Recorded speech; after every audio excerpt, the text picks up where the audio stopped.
Welcome, you guys. I'm glad that we can be talking about story. I always love to chat story, and it's always good to catch up. I'm going to be doing a couple of updates and announcements this month because we're gearing up to some really cool things and some good shows, some good topics, some good networking. The first thing on the list, of course, is the Lightbox Expo 2020 is coming up, and that's an online event. That means it's accessible to all of you guys, everybody out there. That's going to be a lot of fun. So check that out. That's coming in September. So that's a September 11th through 13th. Mark your calendars. We're going to be doing a lot of cool things. Part of what we're doing is sponsoring a lot of live feeds, live chats. We're inviting story guys, and we're going to be talking about the business. We're talking shop and everything under the sun. So you guys who have any questions about what you're doing and how to promote yourself, how to get your foot in the door, what to do to improve your storytelling, what kind of techniques to focus on. Software comes up a lot, so that's hot topics. We can be talking about that as well. All of that just bring it to our attention. In fact, if there's anything that you guys want us to cover, well, that's what we're here for. Let us know, and we'll help you out there too. So big shout out to everybody. All right, it's great to see people. Yes. Man, I'm seeing some familiar faces. Oh my gosh, we got Goto Toro on here. What is up? So I'm checking Instagram feed, and we also got Facebook. Hey, Chad, my buddy there. What's going on? Nice to see. That's a Mentorship alumni. Now, that's another announcement I have because I've talked off and on about the mentorship, but that registration is coming, and we're getting questions about it, which is kind of fun. It's great to see people how interested they are in visual storytelling and trying to get just to improve their visual storytelling and to become a pro at it. That's what we're here for. And the mentorship was really a kind of an experiment when we first started it. It was the biggest thing that we've ever done. It was a year-long commitment. That's a year-long course. To be doing something a year is really takes a lot, and that was really challenging for me because I'm still a working artist. So I was working at the same time, and then I was also leading this course. But it was so inspiring. It was really great to guide people along. Now, I've been doing this in my career, so this isn't really new. The only new thing was that we were doing it online and for such a long time. Because in my day-to-day job, as a story director, I am leading a team of people. I have a group of artists under me, and we collectively together do the work to create awesome stories, and I'm the one there guiding, correcting, and looking at things. And that's the same kind of idea as what we did in the mentorship. It's set up so that it has this kind of work environment feel. We give you an assignment, and then you go and you actually do it. You're going to take the time to do it. That's why it's a long, year-long commitment. Now, that doesn't mean you're by yourself for a year. What we do is we meet every 2 weeks on a big group chat, and we talk together about the assignments. Everybody who has an assignment to submit will go over and correct it, and that's really cool just to get that feedback. It turned out to be a fantastic networking opportunity, something that I didn't expect would be so rich and exciting. So there's a bunch of you guys who have been in the mentorship, and that's cool to see you just continue to improve and have a lot of success out there. So it's great to see that, and we're going to do that again. So that's what that mentorship is about. That's happening in September. Registration will open up in September as well. And I know I'm talking about vague ideas because people are asking about how do they register. I think right now the best thing that you can do is we've put up a waiting list on our website. So if you go to storyboardart.org, go to the classes section up top, go to the top menu, and you click on courses. And one of the first things that's going to pop up is an entry for the Storyboard mentorship waiting list. Okay, and that's a good way to sign up, and you're going to be the first to know about when we open registration and that kind of thing. Pardon me, I have a little sip of my drink here. The other thing I should mention about that mentorship, we have a wonderful, and I'll keep it secret. This is cool. I'm just gonna plant some seeds here, but for now it's secret because we're gonna do a really nice reveal. We got another co-instructor that's coming on for the mentorship this year. So you basically get 2 for 1, 2 pros for 1. I'm going to be one of the mentors there, and another are really valued story artist who's been a friend of storyboard art and is also an extremely talented and accomplished storyboard artist. Will be there with us leading the group. That's still on the books, and that's still on the schedule. So if everything works out, we're going to have that opportunity there for you guys. So yeah, something you want to check out if you're serious. Okay. As always, bring your questions for me today, and I'll help moderate, because I'm not the only guy who's answering questions on here. We get a lot of cool people coming on Facebook giving feedback, and that's really, really great. Super appreciative of that. And also on Instagram, if you have any questions, please just type those in. We'll get to it, and that's what we're here for. So there's a couple announcements for you there, and I did want to start out real quick and just give you kind of the topic of the day, which is all about the working method inside the studio. So that's something that is it's a fun and interesting thing to eventually get your foot in the door and work at the studios. So I wanted to kind of relate to you what that's like, especially if if this is something you can aspire to, because you should have realistic expectations. When I was a kid and I was like, dreaming about getting into the animation industry, I always loved animation. I watched the Disney movies and stuff. That was something I really enjoyed, and so I really wanted to get into animation, and I would sweep the floors at any studio just to get into the door. That was just the idea I had in my head.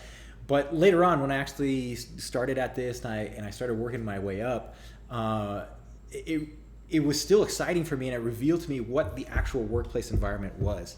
And then when you get the opportunity to work inside, you meet so many amazing people. So what was interesting for me was that the education that I had going into college was not over. It didn't stop once I graduated. It continued on after school. And that education actually really ramped up when I became a professional. It was really another extension of my growth as an artist. Okay, so that's something that I wanted to mention. Now, before I get too deep into this, I'm going to grab my power cable, because on Instagram here, I'm beaming from my phone, and I think my battery's about to die. So if that comes up, I'm going to do a little switcheroo, and you might hear some noise on my mic, but don't mind me. I'm just doing some technical things in the background. Anyway, back to this stuff. And if you have any stories you guys want to relate to the experience, please bring that and just share that with us. We'd love to hear it. So I wanted to relate a couple of things. When you actually begin working in a studio, let's say you're kind of just entry level.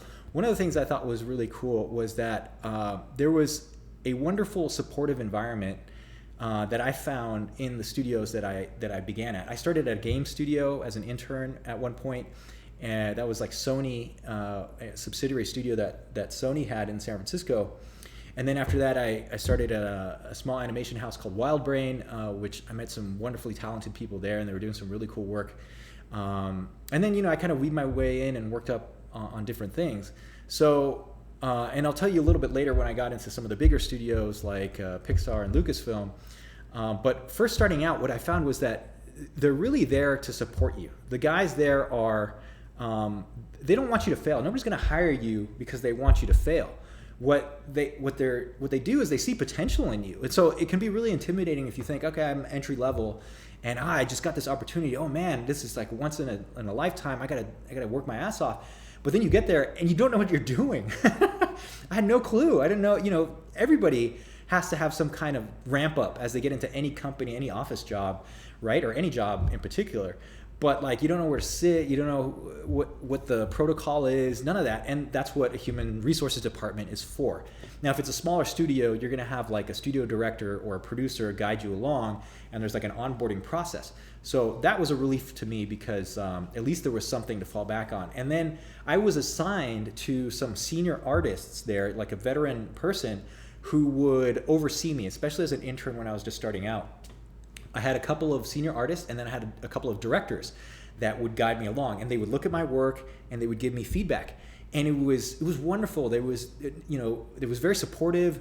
I was just so scared, and people, I thought they'd be like yelling at me and, oh my gosh, I can't believe how many mistakes I made. But no, it was quite the opposite. I really tried hard to do my best.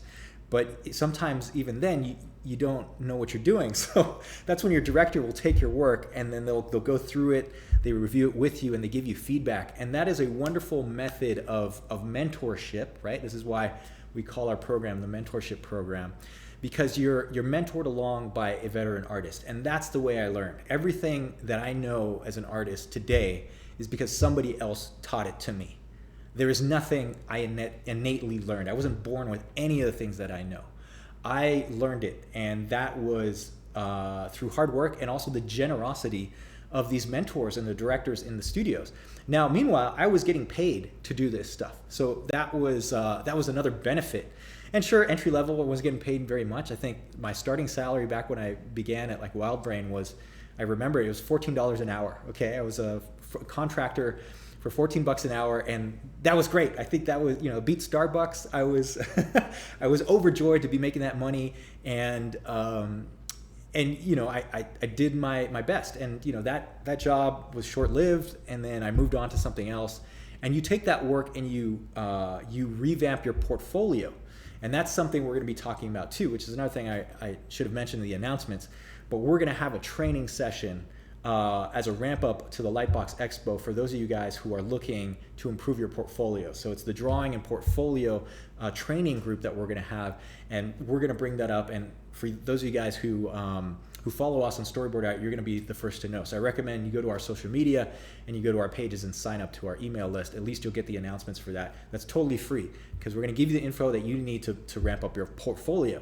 So once you do those first gigs, you have a better portfolio, and then you start shopping that around to other places, right? Now, the other cool thing is that I had a freelance contract job at that first animation studio that I worked at. And then I made some contacts there. So they knew that my contract was ending, like the job was over, there was no more work. This is totally fine, it was no big deal.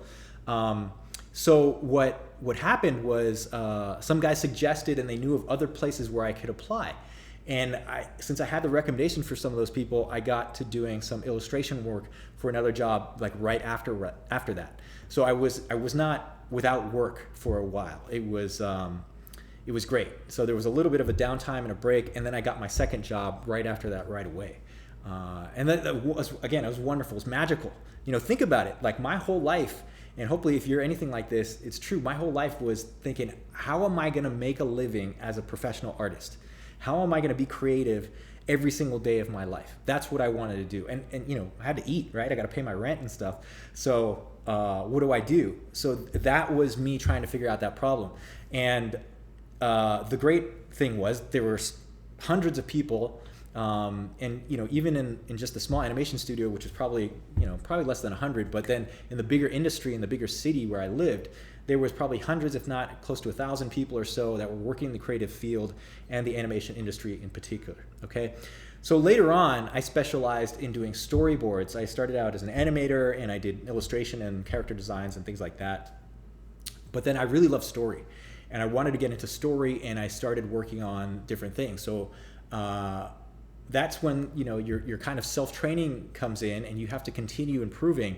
And I started looking for the jobs that would help me get my career and give me a boost. Okay, and I did. I landed a story artist position on a couple of smaller freelance gigs. I built up my portfolio, and then I landed an animation story job at a feature film in Europe, and that's where I worked. What later became the Spa Studios in Madrid. And so those are the guys that have recently done the Klaus movies, or the Klaus movie, and some other things. And that they're exceptional. The artists there are fantastic, and it's great to see how successful another great Sergio Pablos there in Spain has done over the years. So that's really inspiring. Learned a lot from that guy. That guy was really good, really inspiring person as well. And then, coming back stateside, and then, things started opening up. You meet more people. Eventually I got into Pixar as I came back into the Bay Area, and I reconnected with some guys there. That's an interesting story of how I landed that job. But I want to focus here on what happened when I got there. Again, there was an onboarding process. There was, at the time, there was a break between Ratatouille, where they were, they're switching out directors, and they revamped the story for that. And I was helping do some work for the tools group, and they needed a story guy to actually board out some of their the pipeline stuff. So that was really fun, and I got to really understand the 3D pipeline that Pixar was using. So cool things that happen at a studio like that, for example, they want artists to grow, and they sponsor, I think they still do this, they had figure drawing at lunchtime, and I went to go do that. Tom Gately at the time was doing some figure drawing. He was the guy leading the course, which was awesome. That guy's really, really good. If you should look him up, he's an animator, a very seasoned animator, an awesome draftsman and figure artist. And he's really pushing the Walt Stansfield method of animation, drawing, and exaggerating the poses. And that's really key for doing story work. So that was one thing that I got a lot out of, okay? And then, so Pixar, and then I moved on to Lucasfilm, and that's another one that was a magical experience. And, you know, I've had a really good relationship with those guys over the years. And then I worked at a place like Skywalker Ranch, which, you know, Pixar was fantastic in and of itself. But Skywalker Ranch, I think, is so special, just the facilities that they have there and the people that I met. So that was another very, very well-run studio, very pro. Everything was top-notch, and you can't beat I call it like a luxurious studio. It's almost like a country club where we worked at, just the facilities, but then the technology, the type of work, the expectations that were demanded of you were extremely high. And I really like that environment because, again, there's more learning that goes on there. And that's the kind of thing where, you know, there are many, many people in that environment that are super talented that you can lean on, and that's where you build relationships, and then you also learn from others there. So that's one thing I wanted to mention. So cool. Let me do one thing here, if you don't mind. I'm gonna you guys chat amongst yourselves as I come here and plug in my phone so that we don't lose the connection here. And what we are gonna lose is my microphone. So pardon me as I switch this out. 1 second. And these are mostly for Instagram guys. All right. So let me know if that is all right there, and I'll see if I can kind of scoot that this way. Okay. Sorry that I'm coming into the picture with everybody. Anyway, let's get to some questions. Let's talk a little bit about what you guys have to say, and see what's on your minds here. All right, so I love it seeing these guys. Tim, good to see you on there. I'm glad you're still at the mentorship, working through some of those modules. Hey, that's the other thing. You get lifetime access to anything that we do on storyboard art. So hopefully you guys can appreciate that too. All right, cool. Let me go to Instagram here and answer some of these first questions that came up.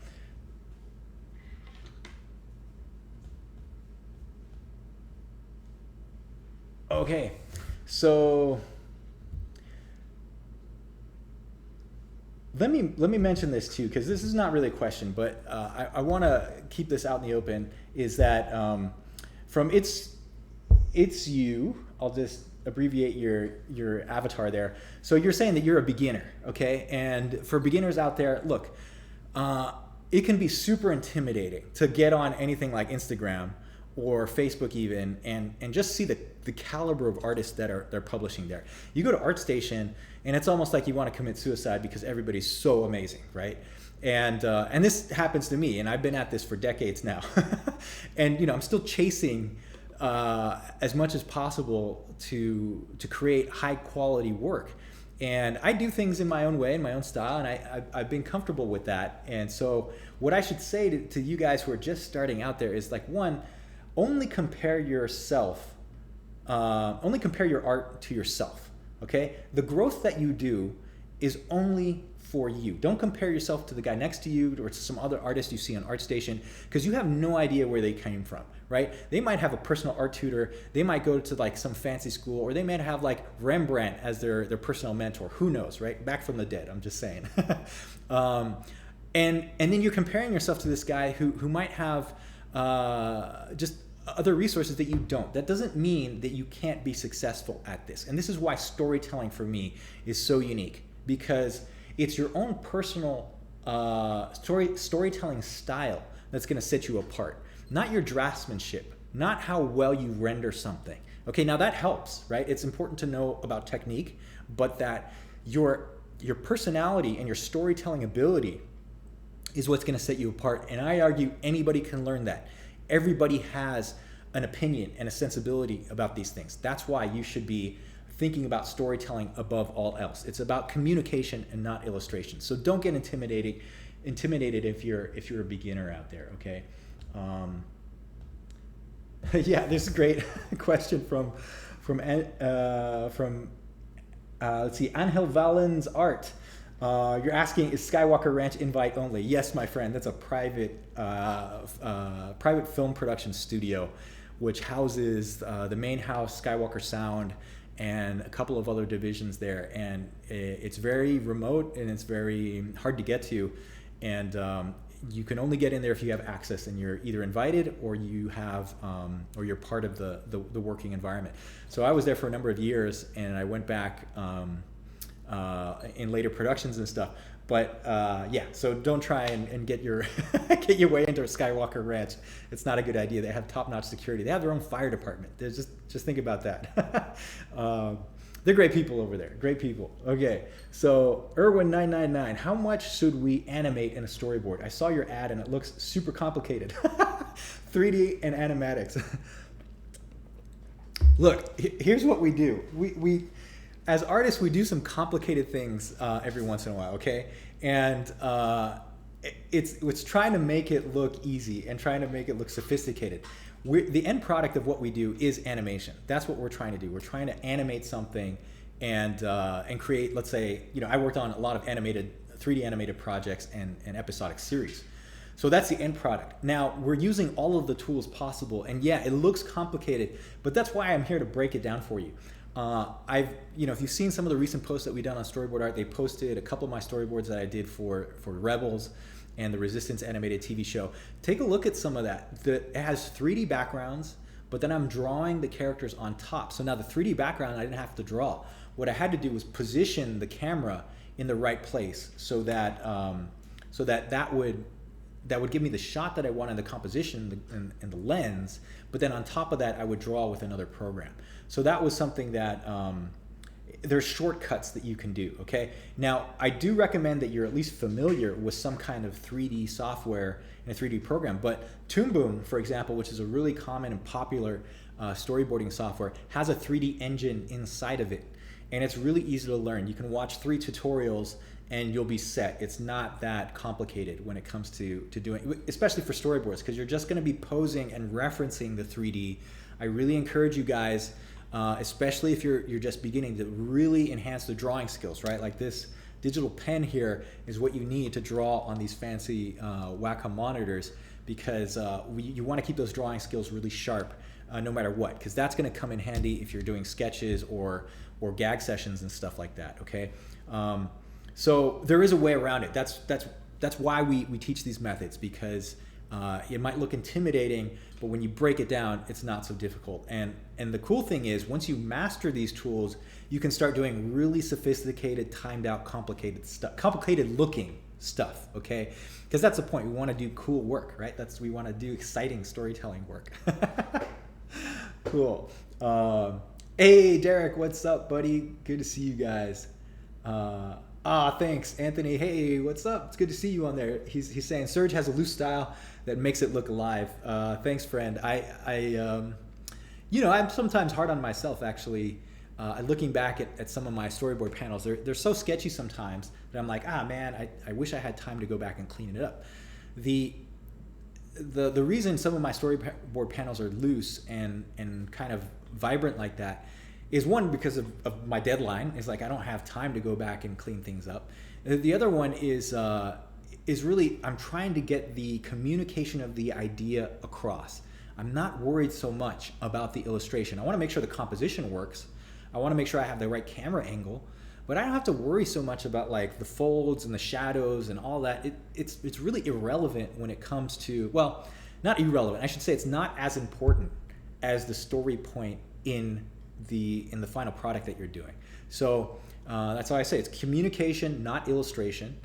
There is a time for doing highly rendered stuff. I like rendering things out. I can do highly finished stuff. I love doing oil painting and rendering things out, portraits and stuff like that.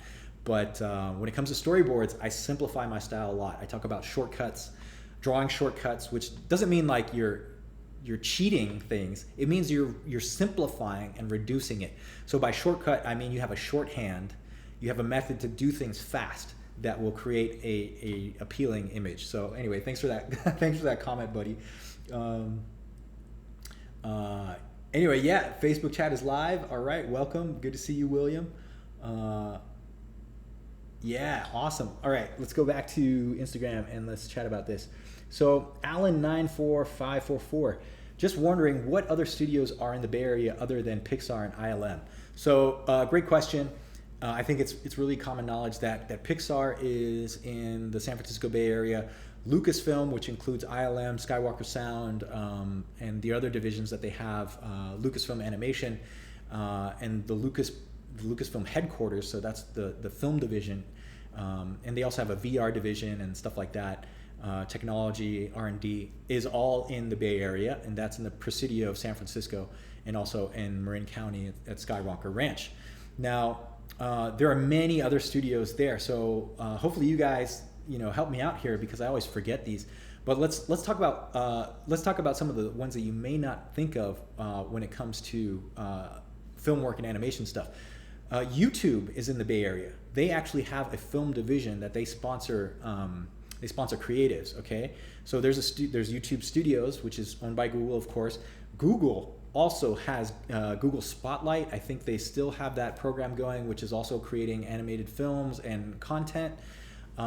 Let's not forget Apple. Apple's in the Bay Area. Apple has just started a TV division, right? Apple Plus, I think it's called.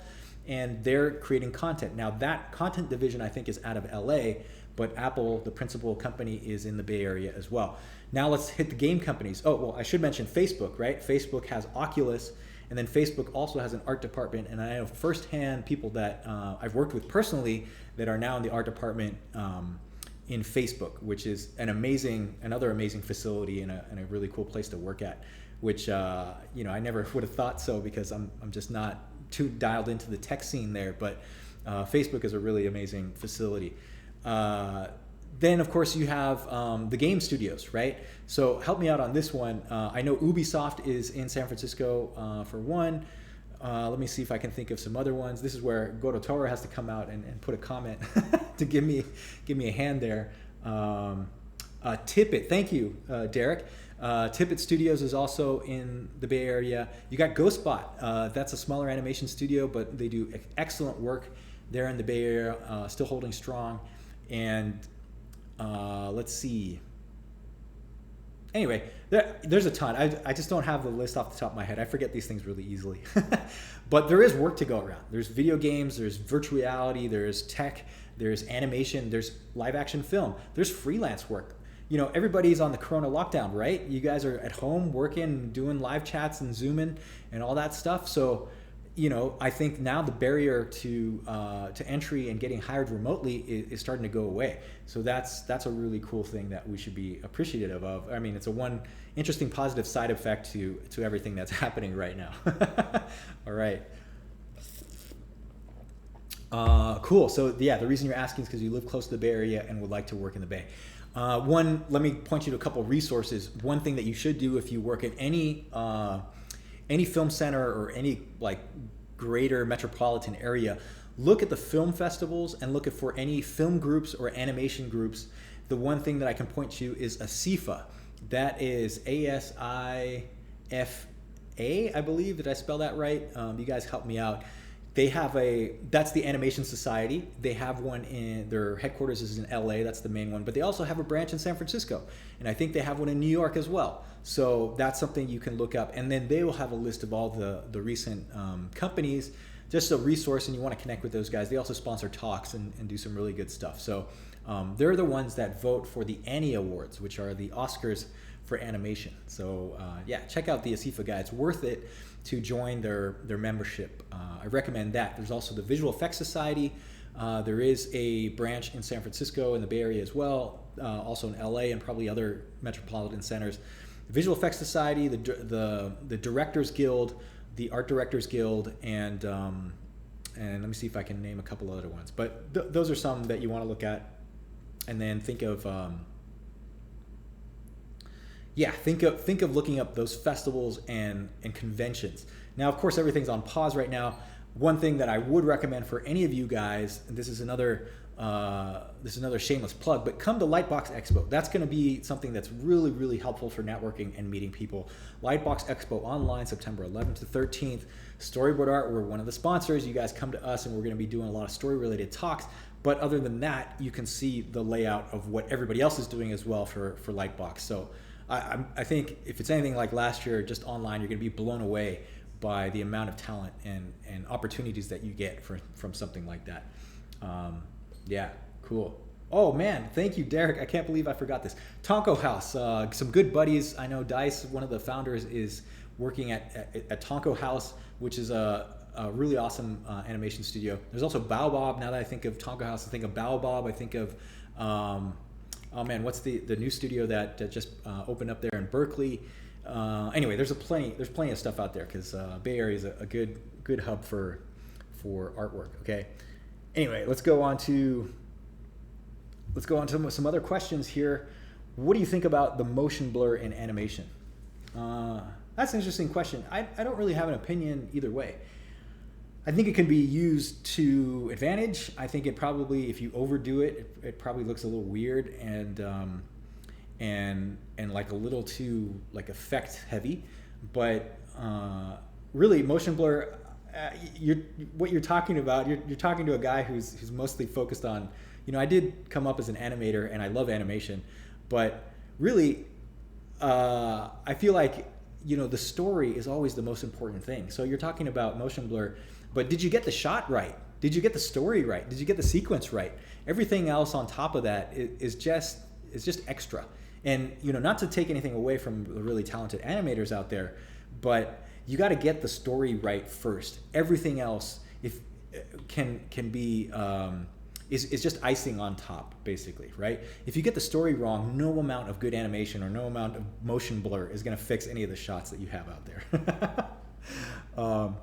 Okay, here's a good question from Little Sea Salt. I think I'm pronouncing that right. How rough is too rough for a storyboard? Okay, here's the real benchmark here. The point of your storyboard, no matter how rough or what kind of technique you're using, is clarity and communication of the story point. If you fulfilled your story point and somebody looks at your storyboard and understands what they're supposed to be looking at, you've done your job. Okay? Everything else after that doesn't matter, right? If you did it sketchy, if you did it with shadows, if you did it upside down, backwards, whatever. It's the story point that is key. That's really the most important thing. Okay, now you have to make it clear in order for that story point to come across. So if your sketchy storyboard panel is so sketchy that you can't see the character pose well, you can't understand the difference between the foreground, the middle ground, and the background, you don't understand what camera angle you have and the camera height with the perspective and the way that you're plotting out your characters and your background, then you haven't done your job. Then it's not clear enough. So there is no like percentile that I can tell you like, oh, that's 20% too rough. It doesn't work that way. It's about clarity and it's about making your composition really work and fulfilling the story point. Okay. Irvin from Irvin999 again here. How often are you being retrained from your imagination? I think what you're asking there is how much are you using from your imagination? And let's take that question and that part of that question. So as a story guy, you have to build your own like memory bank of ideas, certainly with poses and shapes. And this is why I talk about drawing shortcuts. So you should have in your brain an ability to draw a car from any angle, or an ability to draw a person and character from any camera angle. And this also includes animals and objects like trees and landscapes, because those are basic reusable shapes that you're going to be doing all the time, okay? And that way you can do this quickly, and then eventually you're going to have to go and do reference. But if you understand the construction of drawing something from your imagination, the better you are at doing that, the easier it's going to be. So you should be able to draw from your imagination. At first, when I started out, it was actually difficult for me to draw from imagination because I was so used to using reference and figure drawings that if I didn't have a model, I was stuck. So then after a while, I had to figure it out. And that's where the training of drawing from life and applying that in your imagination, this is why your sketchbook skills and your drawing pencil mileage, that comes into play there too. Okay, cool. Let's go to some other questions. Just a couple more before we sign off for the night here. So let's see, the XS, I believe your handle is, how can we get started doing storyboard art? Well, let me answer that in a couple ways. If you're asking about the website, that's easy. Come to us, just sign up. It's free, storyboardart.org. Hit us up on social media. That's the easy way to answer that question. If you're talking about what you need to do to actually begin doing your story panels, I would also point you to the website where you can sign up for the free visual story course from right now. And that way we're going to give you templates, we're going to give you sample exercises, and then it's going to give you a taste of what you need to do to get into your visual storytelling. That is an easy way in, and then you'll understand at least what you need to be doing. But let me give you a little bit of boost here, because think about it. How many movies have you seen in your lifetime up until now? How many TV shows are you watching right now? How many shows and YouTube videos and content, pop culture content, have you seen right now? You probably already have an innate sense of storytelling and how to create an idea. And probably the thing that you're lacking there is to maybe put some of the techniques together and show this in a more structured way with your portfolio. So you can get started right away. All you need is just a simple template, something to draw with, and you're good to go. You can start creating ideas. That's how easy and accessible it is to do storyboards, okay? Yeah, there's a good answer. I would start storyboarding with your life. Anything that happens in your day-to-day life, make a story out of it. Everything you do should be a story. You want to create a story. It's like you recap something that happened to you to a friend. If you don't tell it in an exciting way, it's just going to be a boring, dull story, right? How do you make the fact that you got a coffee today, or you tripped over yourself and you fell on the ground or something, and you had a laugh because maybe you stained your shirt? How do you tell that to somebody else so that it becomes a really interesting, either a joke, something funny that they laugh at, or that the story becomes exciting, right? Like, were you trying to to chase a stray cat off of your property, and you ran out and you tripped on something, and then then that knocked down a tree, and then you're in the middle of the road and a car had to stop all of a sudden to a complete halt. Can you picture those things, and then can you do that in panels, right? So I just whipped out just a random story, but what happened in your life that you can make a story out of? That's one way to get started, okay? Yeah, okay, so I see what you're saying here, Erwin, to update your question there. So not retrain when we're talking about imagination. Hold back your imagination from your bosses. Are you talking about holding back ideas? or just using your imagination to solve problems? Remember, if you get hired at a studio, and this goes together with the talk, and this is I'll wrap it up here, but if you get hired for a studio, you really should do your best possible work. You're there to be a service provider. You're there to give value to the company and to the group of people that you're working with. And it's almost like personal pride that the work that you're going to be doing, hopefully it's going to be seen by hundreds of people, if not thousands, if not millions of people, if you get a show that's out there or something that's widely distributed. And if you only get one chance to make that right, and that gets locked in forever. So you want to do the best absolute work you can with the time that you have, and just give it your all. Don't hold anything back. Make sure that you're doing the greatest possible work you can. And if you're doing this for a living, you're always going to be able to come up with an idea. You're always going to be able to have something interesting to say and do. That's going to be really cool. Just like if you want to do your own ideas or your own pitches, your own shows, don't hold back on your ideas. Just give it your all, and then you can do your own spin on things, because nobody's ever going to do it the way you're going to do it. You're going to have your own way of making that work. Okay.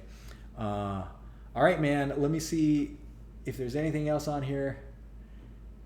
And if you guys have any other questions, I think it's a good time to sign off. We went a little bit over, but if you guys have any more questions, we're doing these live streams on Monday and Wednesday, and then afterwards we repost them to our social media.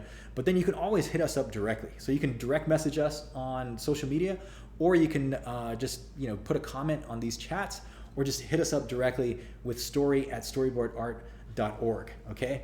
All right, friends, keep working hard, keep at it. It is a really fun thing to do, become a storyteller. So I hope you guys continue working on that and do it well. All right, friends, we'll talk soon. Signing off for now. See ya.